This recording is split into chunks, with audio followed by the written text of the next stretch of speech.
Drawing, keeping everything in proportion, basically means that the shapes look the same shape at the end. So if we take this center shape here, it means we capture exactly how tall it is to its width in our drawing. So we get the proportions of this rectangle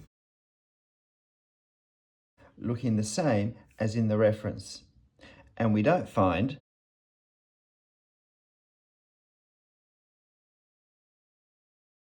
that we've drawn it too wide and therefore change the proportions. And sometimes getting the proportions incorrect means we have a problem when we go to add the details that might be within that shape.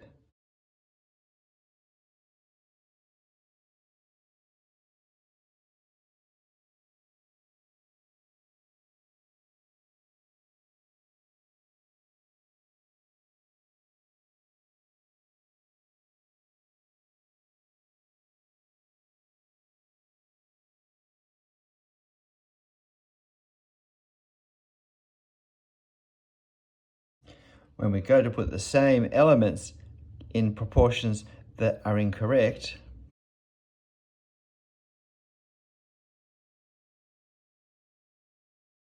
we either get a lot of empty space, which we don't have in our original, or we have to start to distort the proportions of what we are drawing. I find the most important thing drawing freehand in ink, in keeping proportions correct, is where I start and how I progress. And it's hardest at the start, so we need to go slowest at the start, and then it can become quite rapid once we progress our drawing, because we've got more to reference and we've already made a lot of the decisions. In a drawing such as this, once I've defined this length in my drawing, then all the elements on this level I'm only having to think about in terms of the width, in terms of how far along they are for each other. When I do the elements of this section, I need to determine the length of, say, this section, and then I've determined all of the lengths and I have all the widths from the section above. And so the tempo picks up. But it does mean we need to be particularly careful with our starting point. So let's give that a go. This building, I'm pretty sure, is in Switzerland, is in Bern. If I'm wrong, please correct me. So I start drawing the upper left-hand section on that colonnade in the front, that slightly protruding colonnaded porch entrance area. And so I do my best to get the proportions of the height to the width as accurate as they are in the drawing. And then in this first scene, in this first box, I actually put the details in. And this is a good double check, particularly at this early stage, because if I've got those proportions incorrect, this is at a stage where I will start it again and do it a much better way the second time, much closer to the right proportions, because I know whether it's too high or too tall or too wide from my first go. And when I place the details inside that rectangle, it lets me see, do they fit within the right proportions or not? And I'm happy with how they look. And so I continue the drawing. Oh, it looks like I started in the center rectangle of that upper portico section. And so now I'm going across to each side, which actually makes more sense, because then I will reference the starting point on each side, rather than as we move across, it becomes more natural to reference from what we've just drawn. But that way, a slight error creep can appear either vertically or horizontally as we move along, particularly where we have a lot of sections. So it is good to, at times, still go back and reference the reference photo, as well as to compare larger sections of what we've drawn once we've drawn more than just a couple of pieces. Now, my centre section actually looks a bit thinner than the ones on each side, particularly that right-hand one looks a little bit wide at this point to me. But this now is the sort of detail where I think, I don't think that's going to be as obvious at the end if that's the worst that I do in terms of proportions. So I really don't like to start a drawing again unless there's a fundamental error at the very start, which does sometimes happen. I wouldn't want you to think that these all magically appear looking perfect, because they certainly don't. So now I'm going across for the center side panel is the way I think of it, which I will then do on both sides. And it pretty much aligns with what I've done in terms of the details. It drops, no, it doesn't drop. The top section, if anything, goes up slightly, the top horizontal, though the bottom horizontal does drop slightly for it compared to the horizontal upper and lower lines on what I've drawn. Now, my camera, I realized soon after I was doing this, isn't quite level, which meant that it began to distort the image that I was drawing on the right-hand side. And so I do correct that in a short time. I do correct that shortly. But it is a bit of a problem for a video on keeping proportions correct.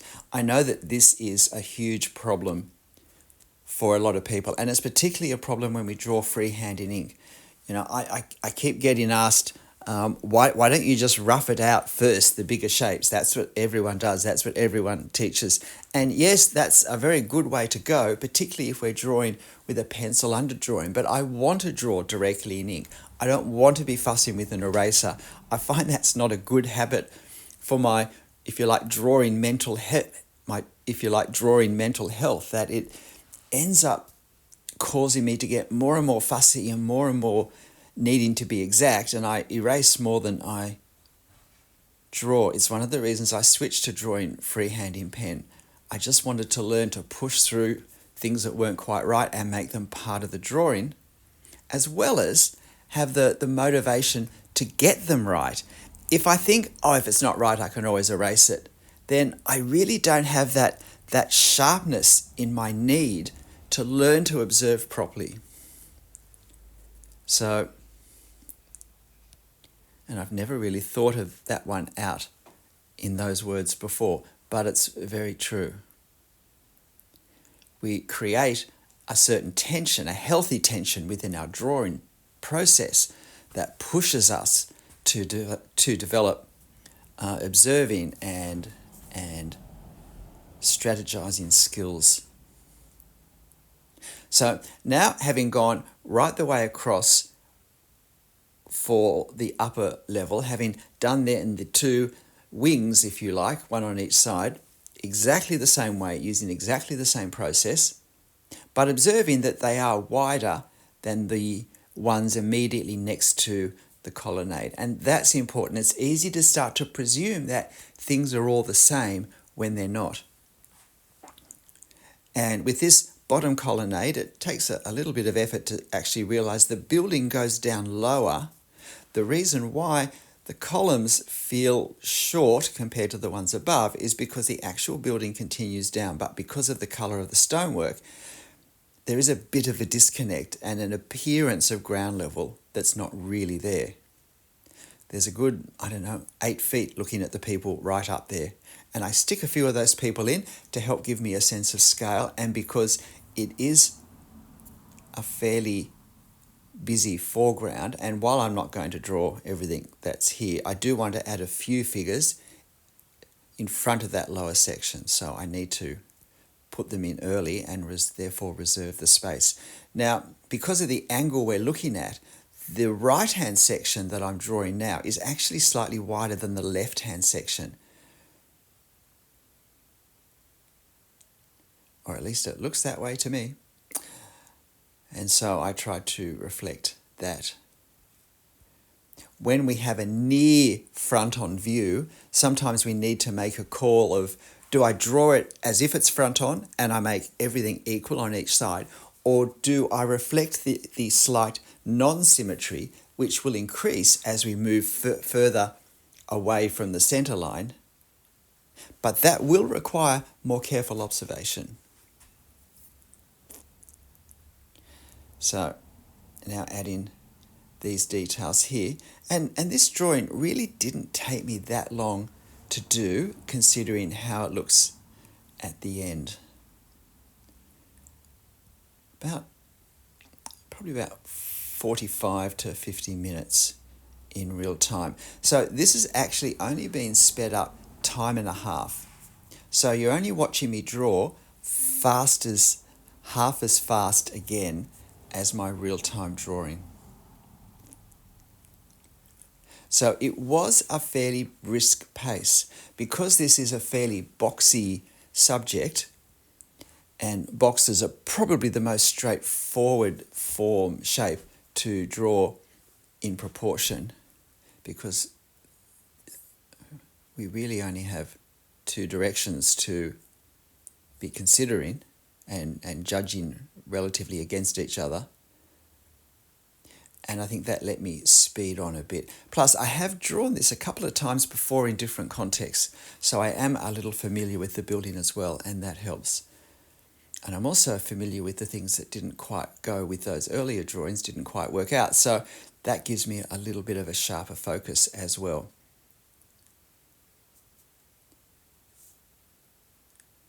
Now, trying to capture the effect of these statues. Architectural statues are a great subject to try and capture the effect of and not draw the detail. I don't want to start drawing giant angels or winged gods or whatever they are, Greek muses, because that's not going to end well. I want to simply capture the most eye-catching shapes that we see, and maybe some of the thrusts of some of the lines and the directions, particularly in foliage, if it's close enough that we can see gathering points of foliage where a little bit of shadow. We want to capture perhaps the darkness of a shadow in a certain point. But we don't want to start drawing the detail. So now I'm drawing the urn on the left-hand side, and because we're not looking straight ahead, that urn is in a different place relative to the front of the facade that sits forward, and so it's hidden behind the right-hand sculptural group. And now here I go with this flattened, truncated, square dome. There might be a proper word for it. If someone knows, please tell me in the comments. It would be a handy word to know. And I feel like I've taken that dome up just a little bit too high. And when you do that, it can change visually the overall effect of the building. You see, I'm looking at it now thinking, oh, the building's feeling a bit too narrow compared to the original. And that's why I was putting my hands on what I'd just drawn on that roof section, because by taking it up too high, I've changed the immediate overall perception of the building, and I think I've made it feel higher than it is. But the other, if you like, optical illusion almost, is that I haven't drawn the buildings on each side, and they, although they're not part of my subject, visually they give the sense of stretching what we're looking at out further on each side. And so we need to be aware of this also when we're looking at proportions. The way they can be or appear to be altered because of what's around them, because of different values. And so we need to really make sure that we're actually seeing what we need to see and not being distracted visually by other elements, as well as being affected by what's around. What's in them can also affect our perception. So when we are doing such as that section that we started with, and there are architectural elements that go inside of that, particularly if some of them are high contrast, a darkened window shape, that can also particularly affect the way we perceive that shape. And we really need to put that darkened window in to make sure that we're looking at it the right way. So now very, very quick and very light and very gestural renditions of these buildings on the left and right. I actually forget to put the video on for the right hand side one, so you'll see it just pop into being after this one. But I want the main thing to be the main thing, so I need to do lighter line work and a lighter touch, which can be tricky with a black line to do a lighter touch than another black line. But holding the pen loosely both gives a slight wobble to the line, which I think works well, and also does mean sometimes that there is less ink flowing through at least, and that helps give a lighter effect, and that will help this sit back. A little bit of light hatching just to help emphasize the gap between the two buildings, and bingo, there the other side appears, and we have it. If we feel hesitant about drawing freehand in ink because we're afraid of mistakes, that's a great reason, actually, I think, to do it, because we really do learn and experience all sorts of drawing freedoms in cutting loose from all those very unhelpful perfectionistic mindsets should we have them. So I would really recommend giving this a go, and particularly if you draw architecture, because I think this technique is really suited for architecture, but I use it for drawing trees and other subjects as well. It's just not as obvious how it gets put into practice that way. G'day, I'm Stephen Travers. I had it was a lot of fun to draw this building again. I probably enjoyed this more than the other times I've drawn it, and I think it's because drawing directly in ink has helped me learn to relax when I draw, and that's always going to be a helpful thing. This photo reference will be on my channel community page. Why not have a go drawing this directly freehand in ink yourself using this method, particularly going slow at the very start? And I would love to hear your comments about how you found your drawing. Did it work better for you than you thought, or maybe not as much as you hoped? It's all part of our learning process, but whatever you're drawing or whatever you're learning, make sure you have fun. I'll see you next time. Bye.